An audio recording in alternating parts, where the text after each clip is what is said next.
you. Well, let's try this.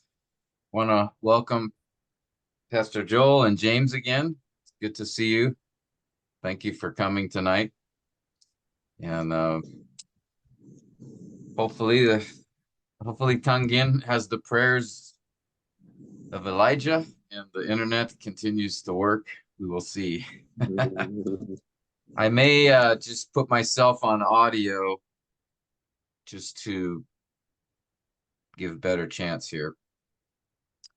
All right, let me do that. Okay, let's see. Can you guys see on the screen all right, though, the slides? It's good? All right, great. Praise the Lord for that. All right. Well, we're diving back into poetry. It's been a few weeks since we were able to meet, and sorry about that, but had trouble with finding a good location to do the class. So thank you for being flexible. What I'd like to do is just again remind us as we're looking at now the Hebrew poetry. In particular, we're looking at biblical poetry, but most of it is in the Old Testament.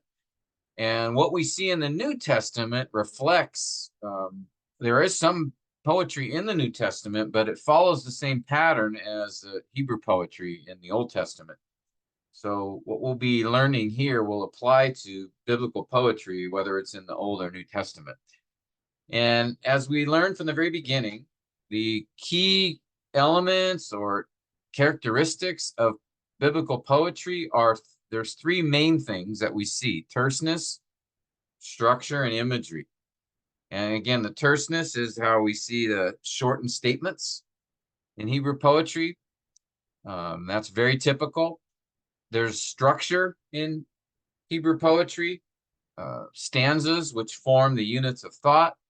We looked at parallelism within a verse. That is where each line in the verse parallels the other in a certain way. And then we also spent a little time looking at acrostics. There are a number of those in the Bible. Psalm 119 is a key example, and we looked at several examples of that where that's a particular structure employed by the author as well. And then we turned our attention to the third and I think most common aspect of Hebrew poetry, and that is imagery. You may not find, parallelism or terseness in every example of biblical poetry, but you will find imagery. Imagery is the most common characteristic that exists. And so we looked at several examples together the last couple of times. The biblical poets use poetry to paint pictures, and those pictures are very impactful emotionally. They show emphasis. There's an artistic beauty, and it makes the truths that they are communicating more impactful on the reader. They're not just simply, they don't just simply communicate information. Certainly that's part of it. There's doctrinal truth, but they use the images in such a way that it allows us to experience and I think even better understand that particular truth. Parables are a way that they're not poetry, but Jesus used parables to do that, to really describe a picture or a situation that would have an even greater impact upon the hearers. So again, he didn't use poetry, he used narrative, but it has the same effect in that an image or a story presents a situation in such a way that we're more impacted. We have, I think, a greater understanding of it because we can identify with that story. Or in biblical poetry, we can identify with the image. And so when David would say something like, my tears, how did he put that? Like flowing water, something like that. The rivers of my tears, that's an expression that presents a picture. which conveys in a more impactful way what he's trying to say. He could just say, I cried a lot. But by using an image about a river, you know, its eyes flowing like a river, that presents a more impactful understanding, and even allows us to experience a little bit, perhaps, what he is experiencing. And so imagery does that. It's a very effective, powerful tool that the biblical poets use. And as we consider that, we looked at it, like I said, a few examples. And often the way that images are conveyed is through figurative language. Not always, but often.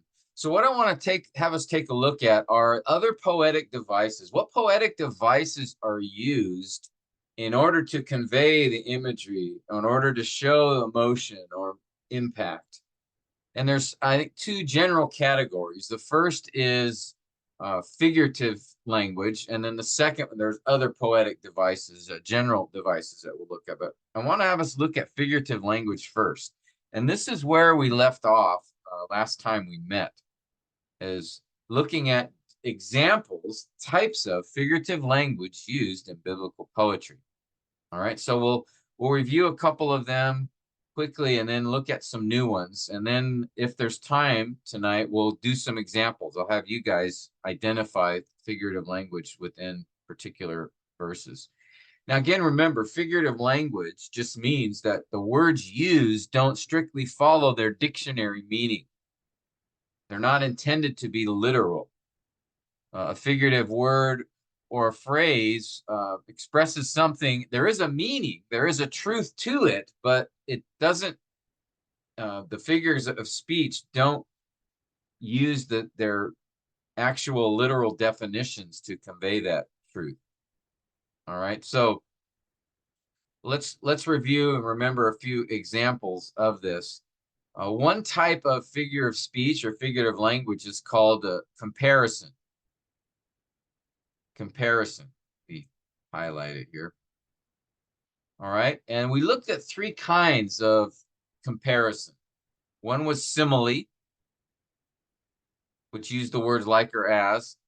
The other was a metaphor, and the third one was this fancy one, the hypocatastasis. All right, so let me just, so for example, if someone were comparing a person to a dog, say, a simile would be he is like a dog. All right, or he is as a dog. So notice that word like presents a comparison there. But this is the weakest comparison. So if someone were to say that guy he's like a dog. That's communicating a comparison, but it's not the strongest one. A stronger comparison would be he is a dog. Notice that doesn't use the word like or as, so it's a stronger comparison. He's not a literal dog. Again, this is figurative. He's not saying this person is an actual dog, but there are qualities of this person that are dog-like. You know, maybe he slobbers a lot, or maybe the way he speaks sounds like a dog, or maybe he's just not a good person, you know, like a wild dog. Now, the strongest comparison would be what's called hypocatastasis. And that's simply just to refer to someone as dog. No, it's not saying he's like a dog or he is a dog, just saying dog, or you dog. All right. And so that's a direct, strongest comparison. Now, here's one that in Acts 29, I don't remember if you, Chai, or someone brought this up last time, but this is a good example of a hypocatastasis, actually, and it's in the New Testament when Paul was meeting with the Ephesian elders. Can anyone find the comparison in this passage?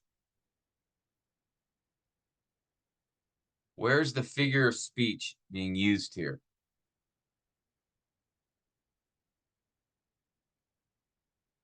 Anybody see it?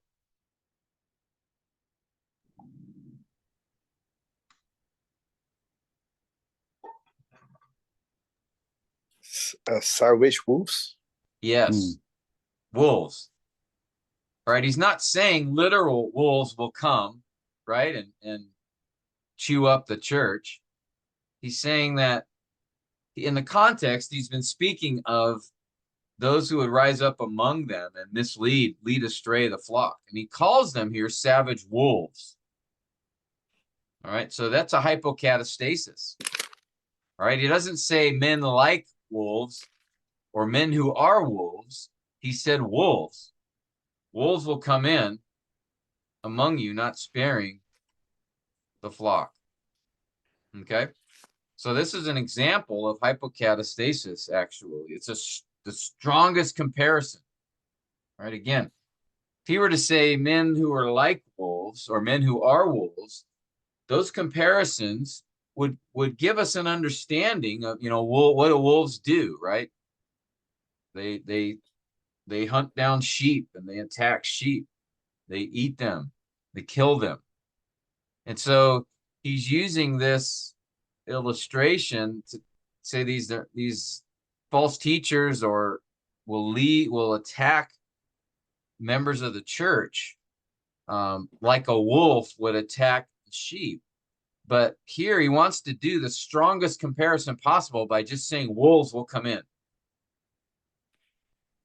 And so that really conveys or gives a stronger impact. Oh, these guys are dangerous. We have to be careful.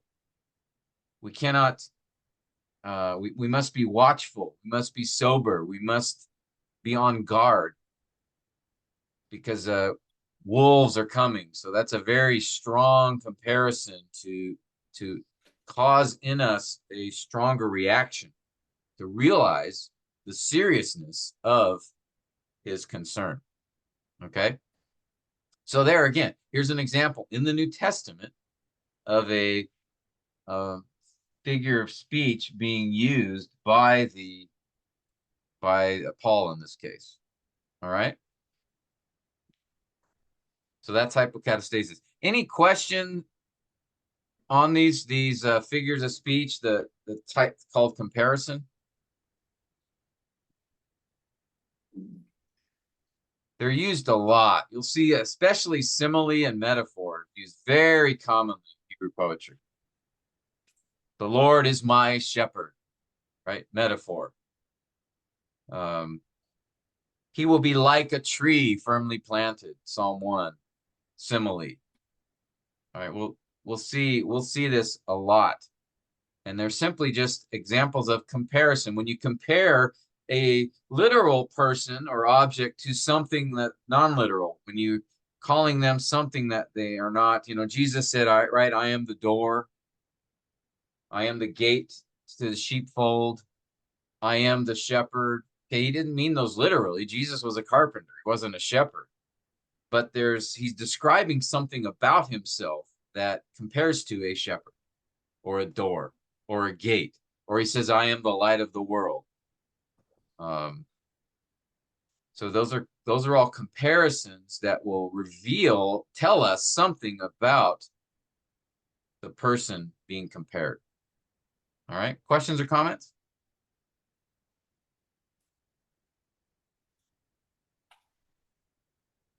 All right. Then I think we covered one more last time that I'd like to just again quickly review, and that is what referred to as attributing features. Attributing features. All right, which attributing features of one type of creature to another. So, for example, personification gives human qualities to non-human objects. Right? When Isaiah said, break forth into singing, O mountains, forests, and every tree. So can mountains and forests and trees sing? Well, maybe in Lord of the Rings they can, or in Chronicles of Narnia, but not in real life, right? In fact, if someone came up and told you they heard the forest singing, you might have a concern about them. But here, this is a figure of speech. Uh-oh. Can you still hear me? Hello?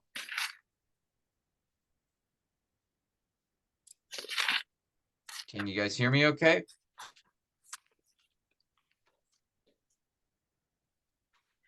All right. Can you hear me now?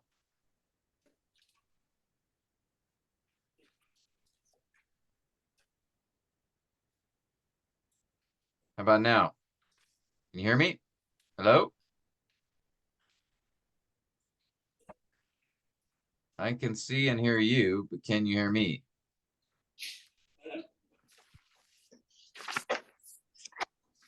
Hello?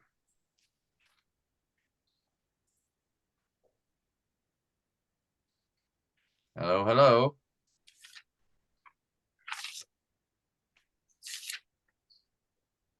No, can't hear me. Okay.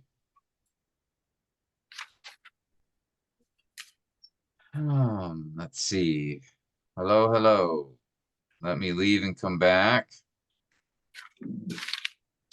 Hello? Hello, hello. Saying I have signal. I wonder if.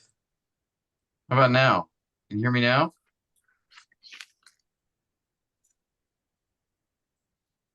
How about now? Hello, hello. Still nothing? Still nothing?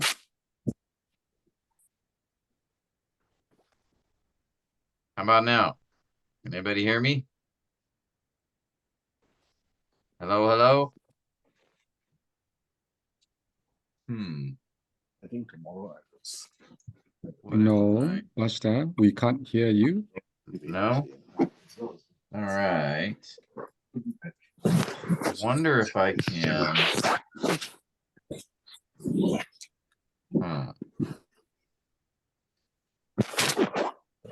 This is really problematic.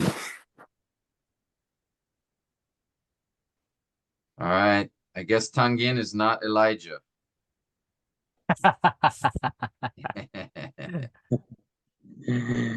All right. I apologize, brothers. The Lord is, guess I need to be sanctified here. All right. Let me try again. Okay. I don't know what you guys heard a moment ago, but the second kind of figure of speech was attributing features, where that's features of one type of living creature or human is compared to, or is given to another. So for example, as we were talking about, break forth into singing, O mountains, forests, and every tree. So mountains and forest trees cannot sing. They can't speak. And so this is a figure of speech. It's not literal, but it's just a way to convey excitement that Isaiah is speaking of here in this passage. Anthropomorphism is another kind of attributing feature. In this case, we attribute human features to God in the passage. So your face, Lord, I seek. Right? God doesn't have a face. But David is using this expression, describing such a way, your face, Lord, your presence, who you are, I seek. And so he uses this anthropomorphism, which comes from anthropos, meaning human, and morphism comes from morphe, which is like a likeness. And then there's lastly a third kind of, it's called zoomorphism. Zoe is life. So it's attributing animal features to God. Hide me in the shadow of your wings. Okay, God doesn't have wings, but it's attributing an animal characteristic to describe something about God, or convey a particular idea of protection, security, safety, care. All right, so these three types, anthropomorphism, zoomorphism, and personification, we call attributing features. All right. And these are fairly common as well. Not again. And all right, how are we doing here? Still got me? All right. Let's try this. I guess Pastor Philip is right. I'm in Myanmar. Myanmar Wi-Fi. Oh, okay. Let me pull up the screen again here. Pull up the file on your screen and we'll try to keep going. Thank you so much for your patience, guys. I really appreciate it. All right.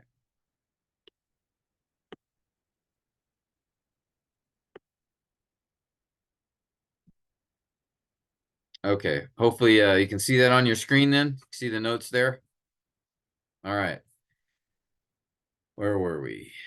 Attributing features. Yes. Okay. So those are the three kinds. And that's again where we were, where we finished off last week. So let's move to a third category, a third type of figures of speech or figurative language, and it's referred to as substitution. There are a few different kinds of substitution. That is where one thing represents or is used to substitute for another. So you might see that, for example, you might hear like a statement like the White House said today. All right, well that's an example of metonymy, where what the White House didn't speak, but something the White House represents, actually, in this case, it would represent the President of the United States, that something he said. But a figurative way to express that might be the White House said. All right, so that's one thing representing or acting as another. So, for example, here we have O Esau, Obadiah 6, how Esau will be ransacked and his treasures searched out. Okay, well, in the days of Obadiah, Esau was long gone, right? Who is Esau? Right? The brother of Jacob, son of Isaac. Okay, well, Obadiah is writing several hundred years after Esau died. So here, Esau isn't meant literally. He's not referring to the actual man Esau, but he's referring to the country of Edom, in this case, the nation of Edom. That Edom will be ransacked, meaning attacked, overtaken. And so he's using the term Esau to represent Edom. And he does that on purpose for a couple of reasons. We see this a lot too. Actually, let me just take you to Obadiah, because he does this intentionally, and I think it's important to see why.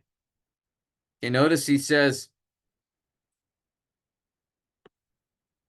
let me use a bigger font here.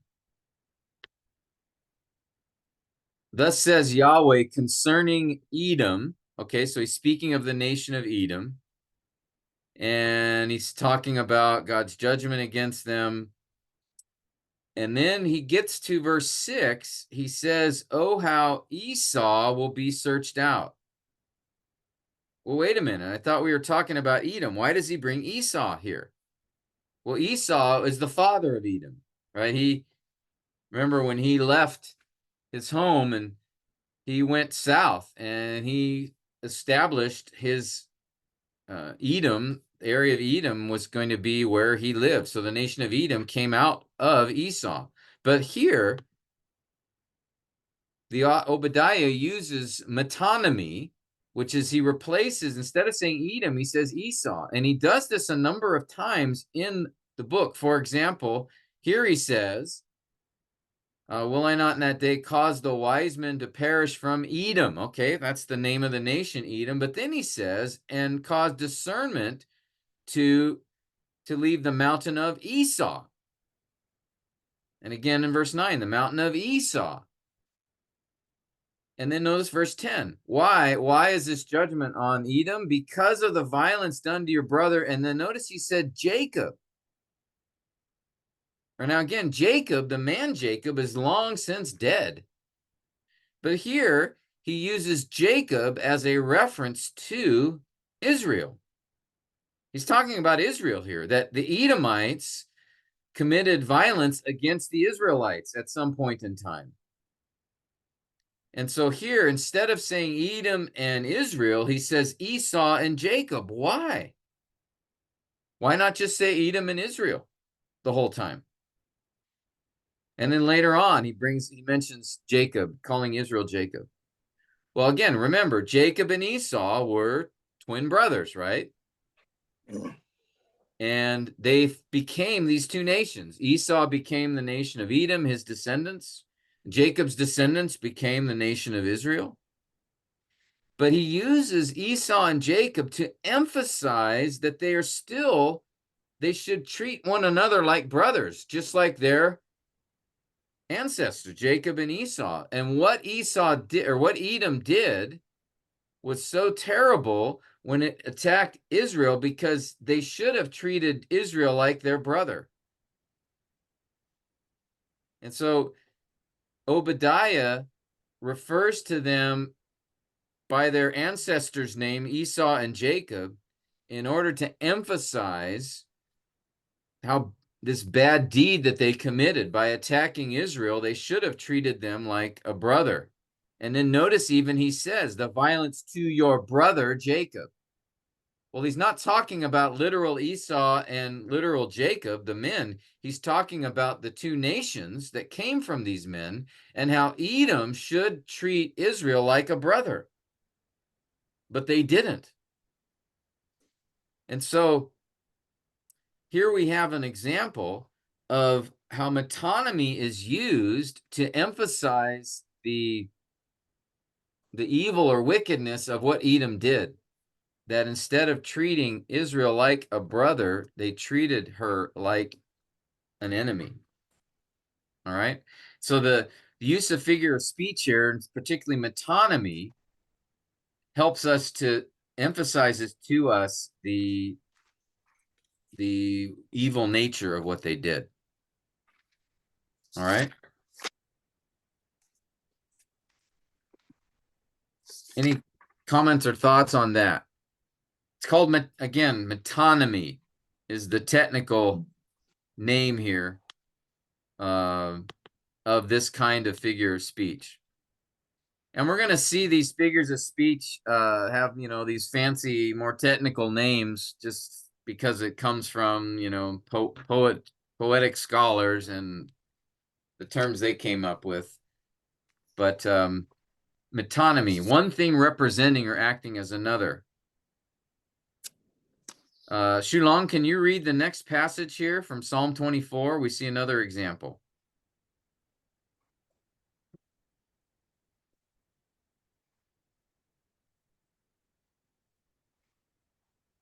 Okay. There? Oh, there you Yep.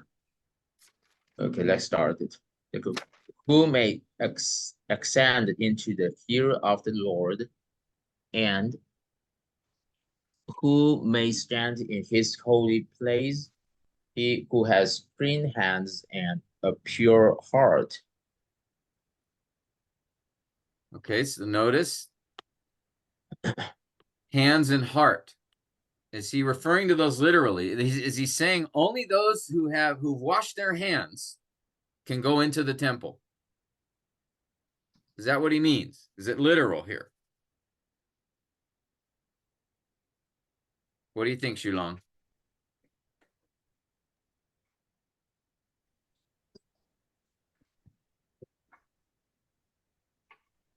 When he says he who has clean hands, what does he mean there? Does he literally mean those who wash their hands with water? Or does he mean something else? It's actually, it seems like it's a metonymy. Yeah, what is he referring to when he says clean hands? What does he mean by that? It's maybe the action, the behavior. Yes, exactly. So he didn't mean literally washed hands. What he meant was it was a figure of speech. The hands were being used as a in place of a pure life, a holy life. Like Shulong said, his actions. So he has clean hands, meaning he has not committed sin. And then he adds to it a pure heart. Now he's not speaking of the literal heart organ, but he's talking here about a pure heart representing a holy life. So here he uses metonymy. He's replacing one thing, clean hands, to represent another, a pure life, a godly life, a holy life. So he who lives in obedience, who lives in godliness, that is the one who may ascend the hill of the Lord. All right, Jesus even brought this up with the Pharisees, didn't he? When they're focused on, ceremonial washing of hands and all of that, and he said that, that's not the issue here, right? They needed to have clean hearts, pure hearts. And so that washing the hands was a ceremony to remind them that they needed to approach God, they needed to be living a holy life. And so clean hands here is a metonymy. All right. And so when you're identifying these figures of speech, again, what you want to look for is this referring to something literal? So who may ascend the hill of the Lord? Well, it is a literal hill. It's where the Temple Mount is. Okay, so it's not some figure of speech. He's referring literally to the temple. Who may stand in his holy place? That's again literal. Who may physically be in the temple? And then verse 4, he who has clean hands. Okay, that is figurative because he's not speaking literally of a physical washing of hands. All right, so you just have to ask, is this meant literally or is it something else? Okay, another example of this is called, again, substitution, where one thing is used in substitution of another. And this one, again, here's a fancy term, synecdoche. Synecdoche is how you say this. And this one, it's not a metonymy because synecdoche means one part of an object representing the whole object. All right. Let me go to the second example first. Do not, let's see, is that a good example?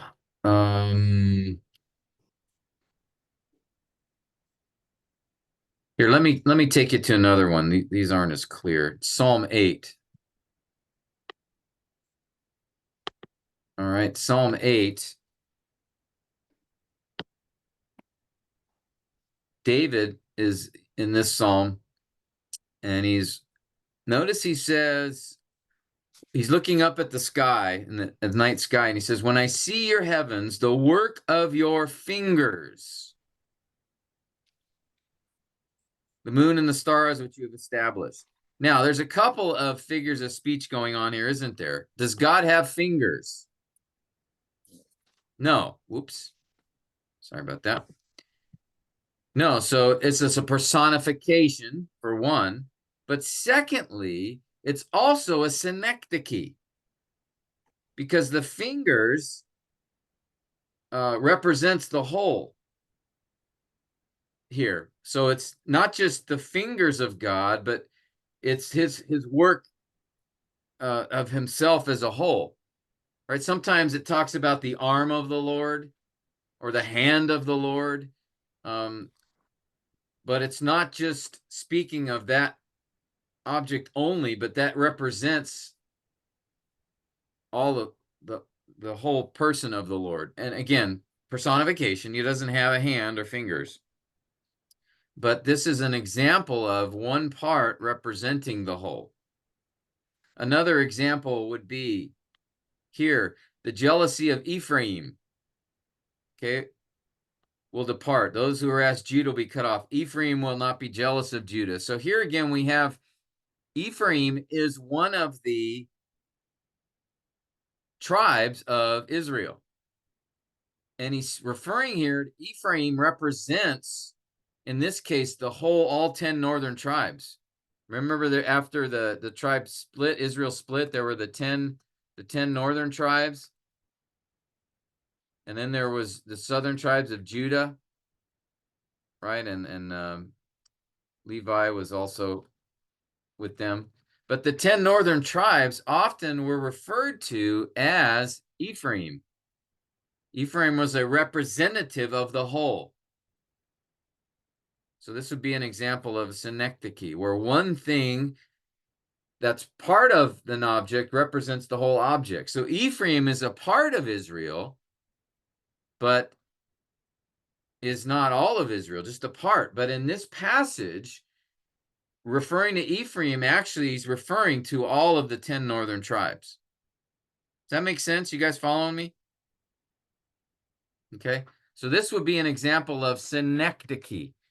It's not metonymy, where it's not one object representing a totally different thing. This is synecdoche, where a part of something represents the whole thing.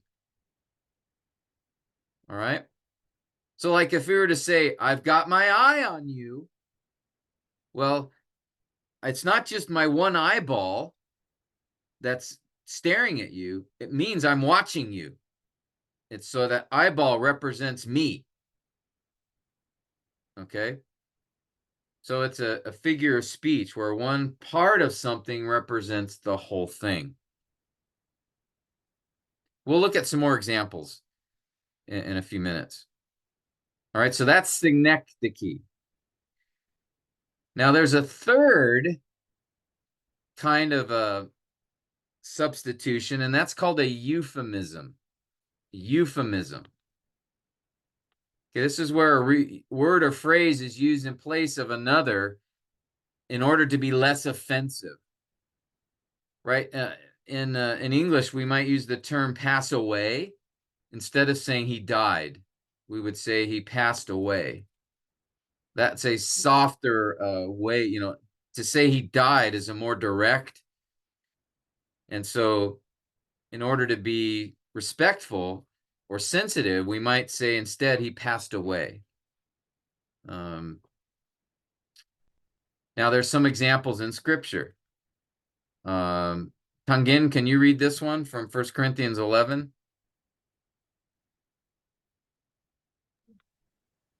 For this reason, many among you are weak and sick, and a number sleep.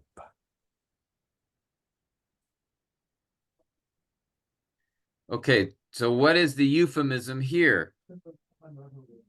What's the word here that doesn't mean is not literal?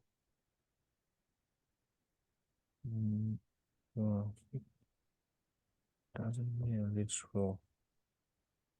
He's speaking here, right, So, of those taking communion in an unworthy manner. And he said some are being receiving the consequences. He said some among you are weak and sick, and a number weak and sick, sleep. and number sleep. Yeah. Does he mean Yeah. literal sleep? He's saying, oh, you disobeyed, you took in a holy manner, so you're fall asleep. You're taking a nap. Yeah, it's die. Death, yeah. So here, sleep is a reference to death. All right, it's a euphemism. It's a softer way to say it.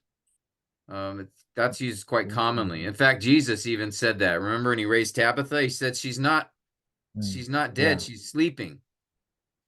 And they were laughing, right? Well, he used the euphemism there. Another one, common one in scripture, is in Genesis 4. Tangin, you want to read this one? Okay, Genesis 4:1.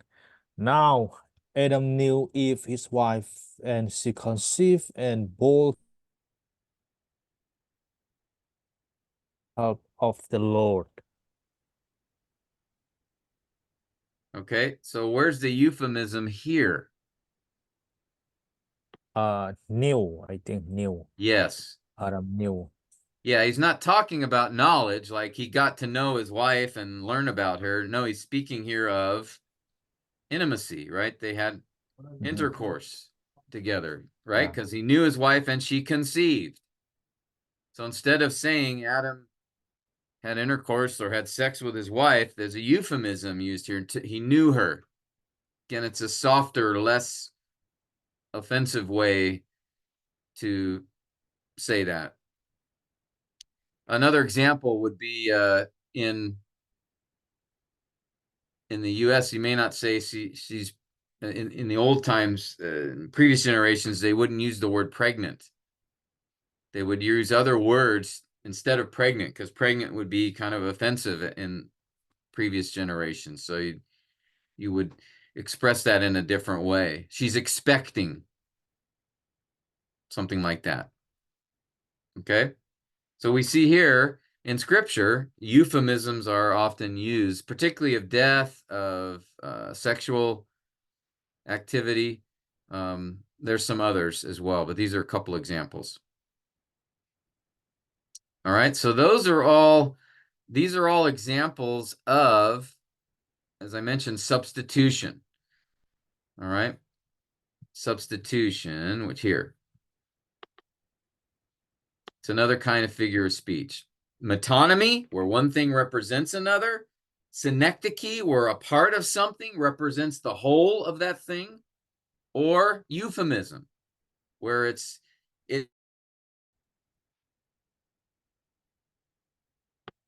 All right, well, keep going, moving forward here. Okay.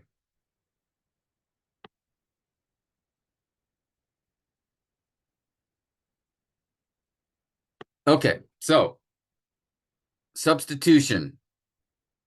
What we were looking at, different examples of that. There's one other kind of substitution, and it's the term idiom. Idiom. So we have metonymy, synecdoche, euphemism, and then finally idioms. Idioms are fairly common, and again, this is an expression. It's usually a phrase or a statement that the meaning is not, if you just identify or find the definitions of each word in the statement, they don't mean what the statement says. So for example, he let the cat out of the bag. That's an English idiom to mean that a secret was revealed, and it's a secret that could get somebody in trouble. So you might say, "Oh, he let the cat out of the bag." Actually, it probably came from a sailing term when a ship's captain would use it, called a cat of nine tails. It was a whip, and he would have it in a bag, stored in a bag, and when a sailor disobeyed or broke some particular rule, he would take the whip out, the cat of nine tails out, and whip the sailor. And so the expression "let the cat out of the bag" was like, something's come up, you're in trouble now. And so it became an idiom, an expression in English, where it didn't mean that somebody has a bag with a cat in it that he took out, but actually it's an expression that meant a secret or something was now revealed, and now you're in trouble. So it was a problem when you would say he let the cat out of the bag. So that's an example of an idiom. That's an expression where it doesn't literally mean a cat being taken out of a bag, but it's a statement that refers to something else. So it's a substitution.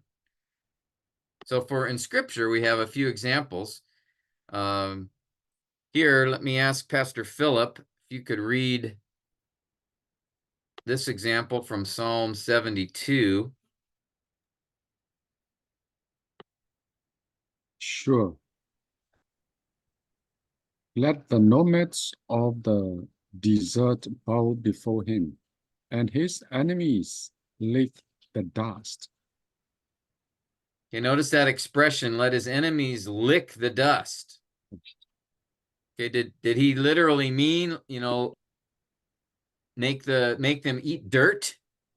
You know, No. get down and no, it's an idiom. It's an expression that means something else. Hmm.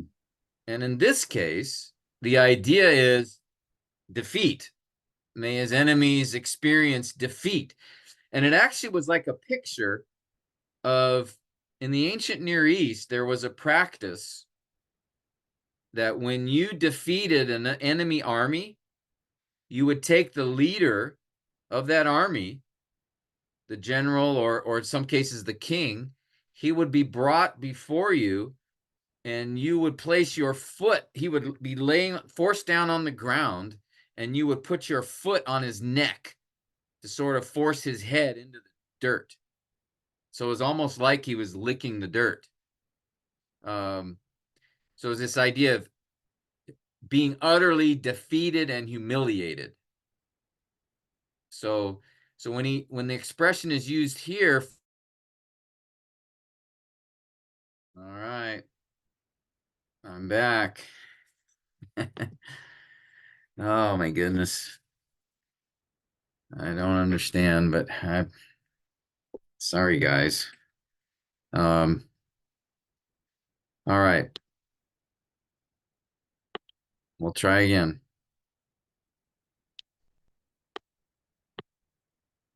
Okay.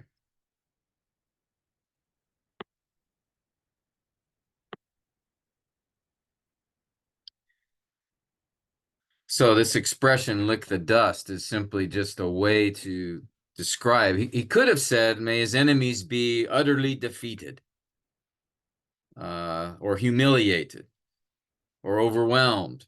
But this idea of lick the dust, immediately it's an expression that draws to mind that picture of the enemy on the ground suffering great humiliation and defeat. All right, so licking the dust. It's an idiom. Another example, actually, we find this one in Matthew 10. Matthew 10. Daniel, could you read this example? It's an idiom.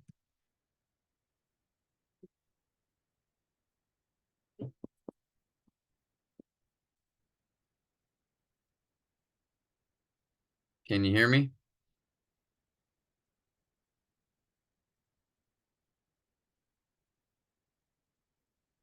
Hello? Okay. Let's cut that. Let's try again. This is my, no. All right, here we go.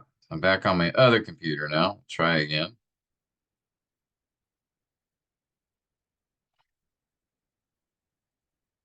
All right, we were talking about idioms, and then I had asked if Brother Daniel could read this passage from Matthew 10.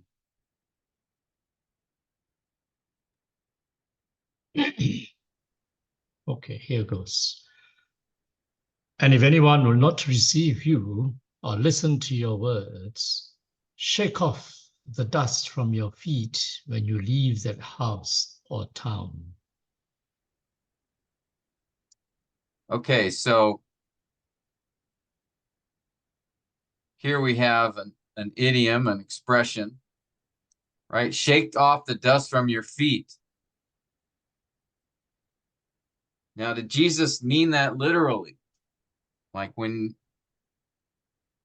you they don't receive you, when you leave, take off your sandal and shake it, shake the dirt off. What did he mean by that statement? Meant to depart in a hurry. Let's get out. Vamos. Yeah. Get out in a hurry, and even more than that, I don't even want the dirt from your town on my shoes. It was an expression of rejection. Yep. In fact, this is a common gesture of rejection in India. Of course, everybody had sandals, if they even had sandals. And if you got angry, they quickly took their sandal off or their slipper off, and they threatened to hit the one they were upset with. And of course, they get all the dust, and of course, the roads are dirty. It's terribly dirty, and your feet are terribly dirty. And it was about the nastiest thing you could do, is take your shoe off and wave it in the face of someone you were angry with. And that they did that quite regularly.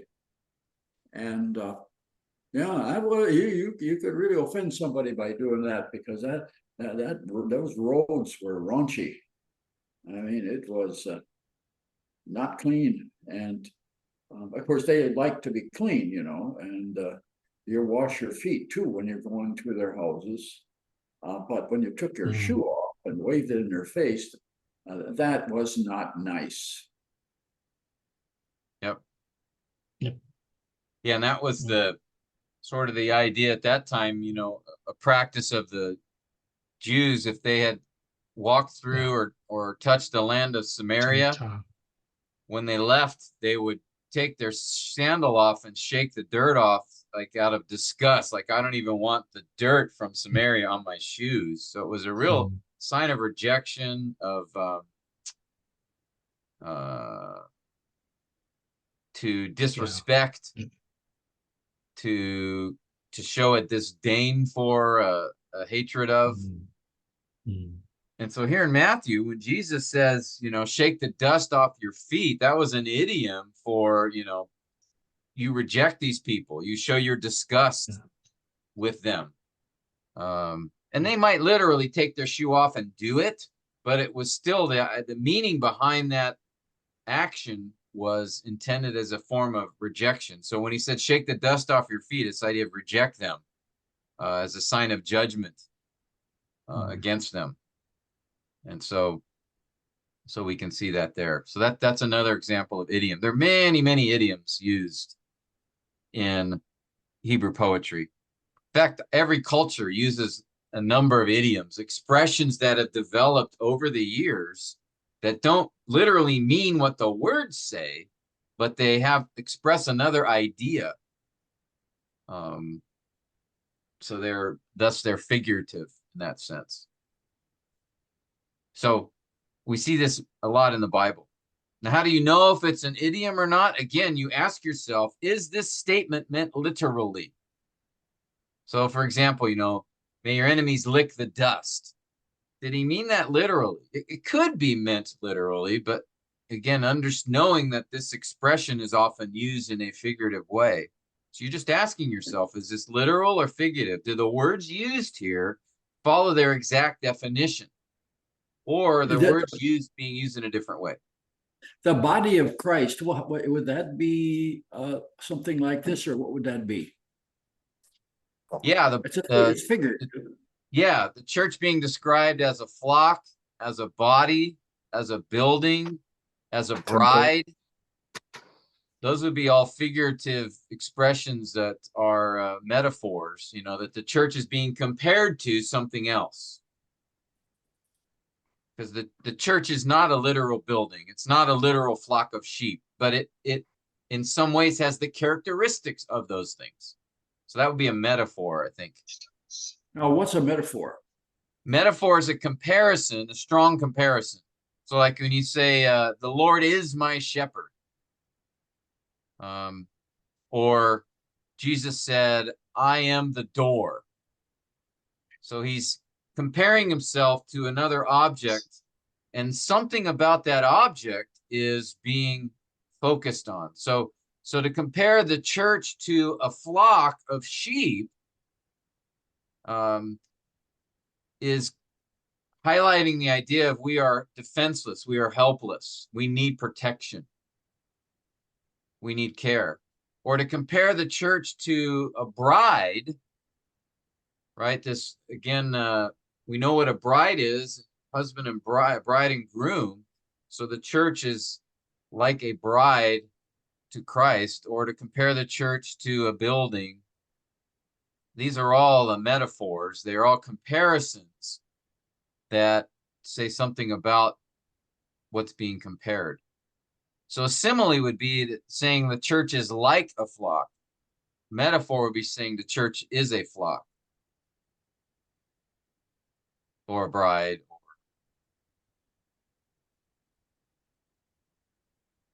Okay, so those would all be figurative.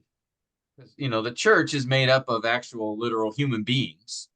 They're not literal sheep or a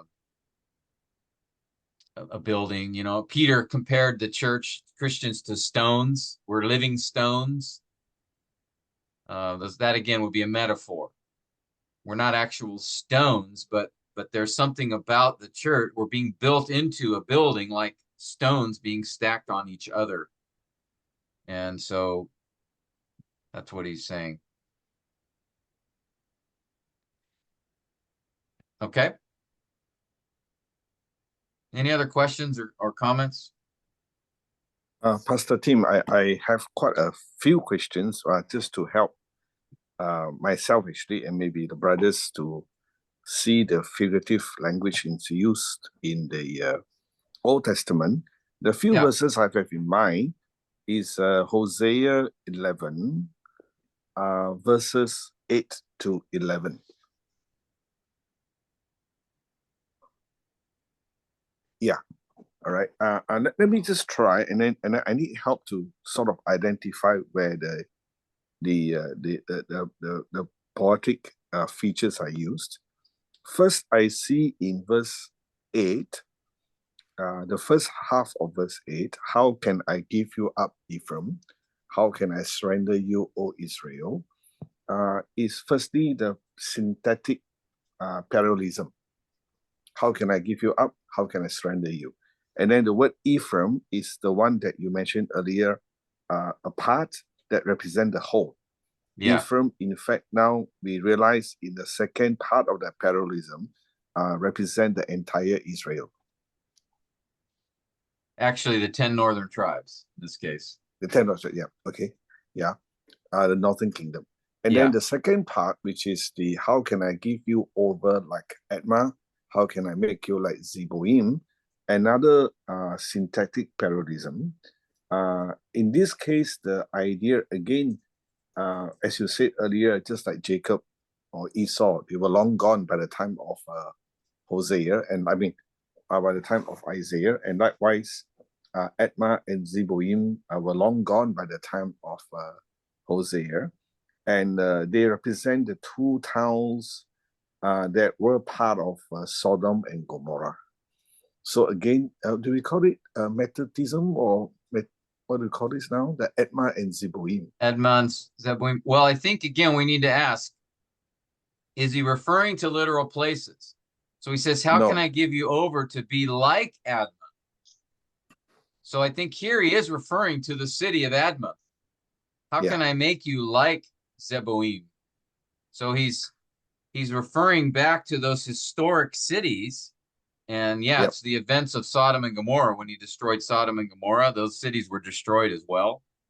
So here, I don't think this is figurative in the reference to those places. Okay. Right? It's like if he had said, how can I give you over like Sodom?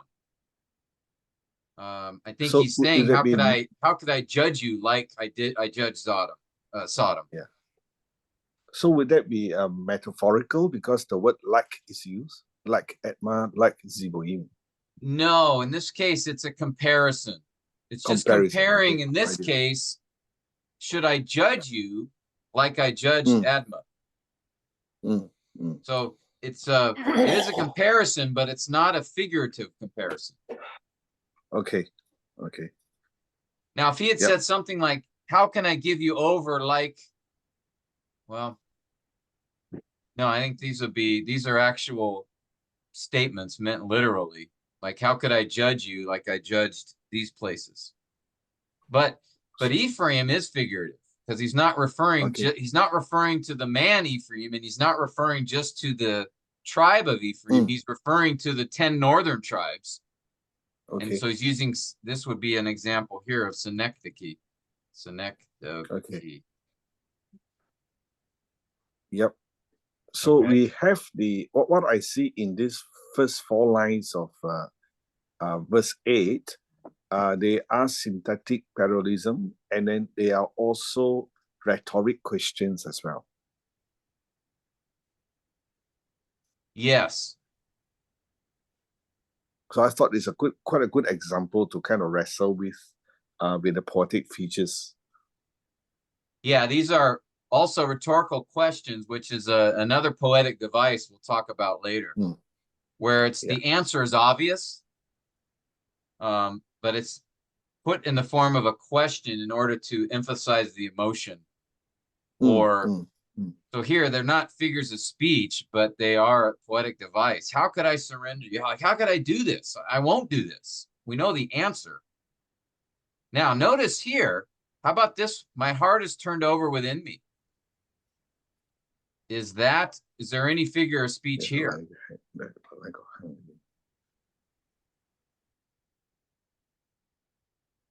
Does God have a literal heart?